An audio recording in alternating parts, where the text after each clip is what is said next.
Hey guys, my name is Lydia Galbreath, and I've known Dan forever. He's like my crazy uncle. But so the name of my piece for forensics is called Perfectly Imperfect. And I love that verse that Dan put on the screen earlier, and how you're content with your insults, hardships, persecutions, and calamities, because I feel like that's just the basis of what I wrote this speech about, is because in Christ I can be content in those things.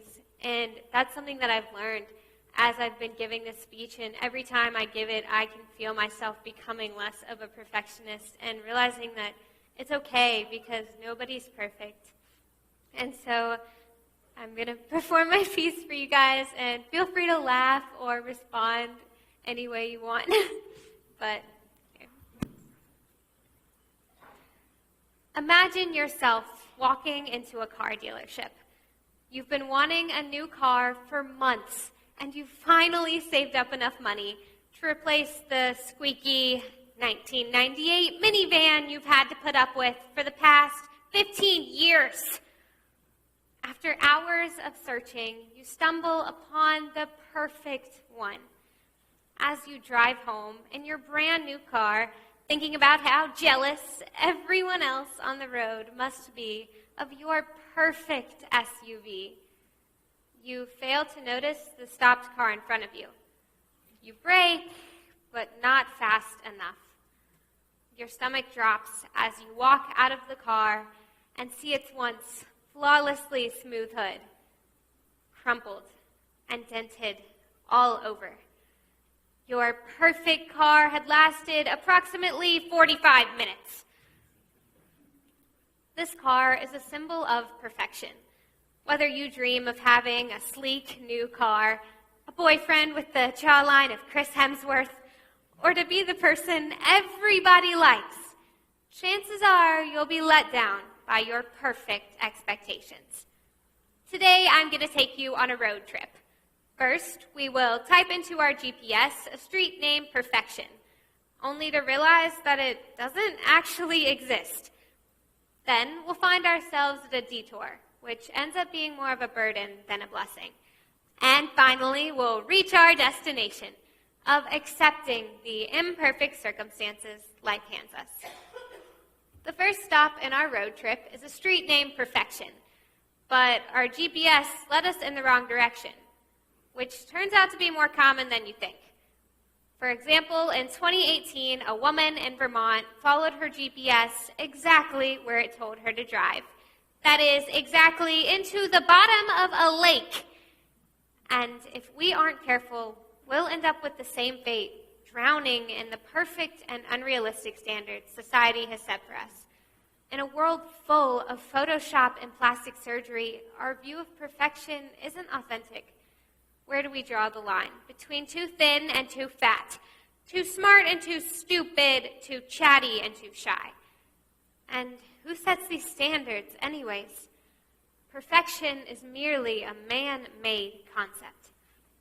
When I was in the 6th grade, I got my very first phone, and I was so excited. My enthusiasm faded over time, however, as I realized that everybody else's phones were nicer and more expensive than my slide phone. I ended up keeping that phone for the next 3 years, and the things other people said stuck with me. My absolute favorite comment was when a friend of mine pulled my phone out of my bag and said, "Lydia, why do you have a slide phone in your backpack? I didn't even know those things existed anymore." Point being that I was completely content until I saw what everybody else had. And that's exactly the way perfectionism works. Society's impossible standards have taken their toll on each of us individually. In fact, the Massachusetts local news reported that 30% of the general public suffer from perfectionism. It seems that at the exact moment when we actually begin to feel satisfied in our work, we notice that someone else has done better. And we begin to believe that if only we could work harder or just dedicate more time, then our lives could be as perfect as theirs. But thinking this way will never fulfill you. New and better things come along every day, and your perfect aspirations are not only unable to be accomplished, but the satisfaction you receive from them is fleeting. Don't waste your time placing your value into something that will only weigh you down. Speaking of things that weigh you down, the next stop in our road trip involves major detours, ones that lead to damaging effects on mental health. Depression, anxiety, OCD, anorexia, early mortality, and suicide. These are just a few of the clinical issues associated with perfectionistic tendencies.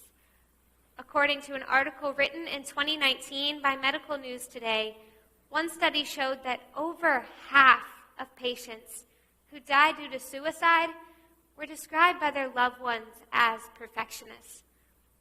Befrienders Worldwide reports that approximately 1 million people die due to suicide each year. That's one person every 40 seconds. And that number is reported to rise to one person every 20 seconds by the end of this year. That's 500,000 people whose desire to be perfect killed them from the inside out.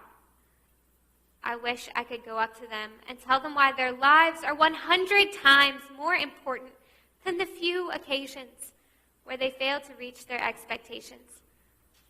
By the time this speech is finished, 15 people will have ended their lives, 8 of which were due to perfectionism.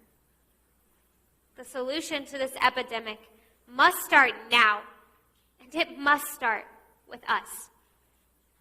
Now that we've addressed the problem of perfectionism, we need to find a different way to live our lives, which leads us to the destination of our road trip: acceptance. My grandma is the sweetest lady I know, and she always has a smile on her face. Well, except for last Thanksgiving.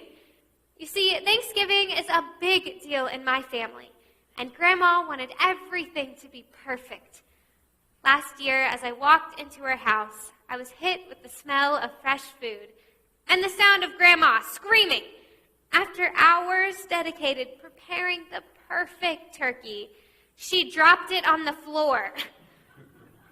She spent the next several hours apologizing and agonizing over her mistake. Just like my grandma, perfectionists need to learn to let loose and be able to laugh at their mistakes down the road. So how do we do that? Well, best-selling author Eric Blair gives us 4 simple steps. The first step is to reevaluate your standards. It's okay to want to be successful, but acknowledge that success doesn't mean perfection. The next step is to use hypothesis testing. Leave your house a mess for a day. Ignore that misspelled word on the board and see what's the worst that can happen.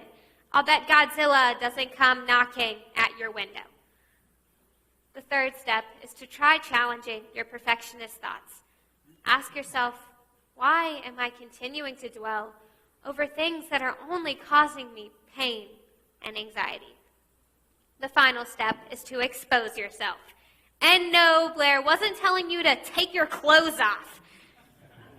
He was telling you to allow your mistakes to happen and realize that they're not the end of the world, but rather the beginning of growth and understanding.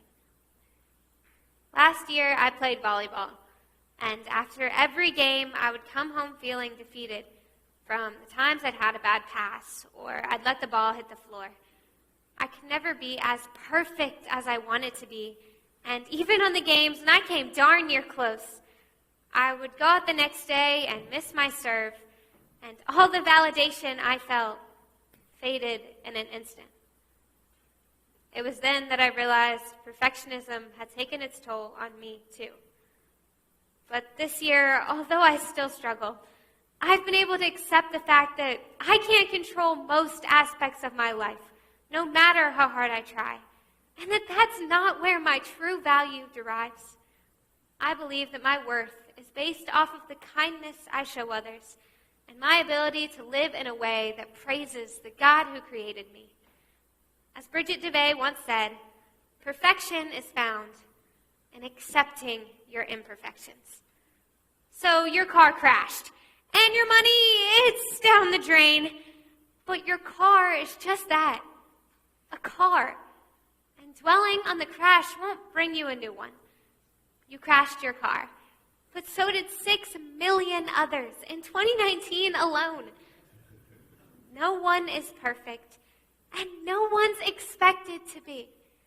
Mistakes are a part of life, and this world would be a much happier place if we all learned to let go and embrace the beauty found in our imperfections. Thank you.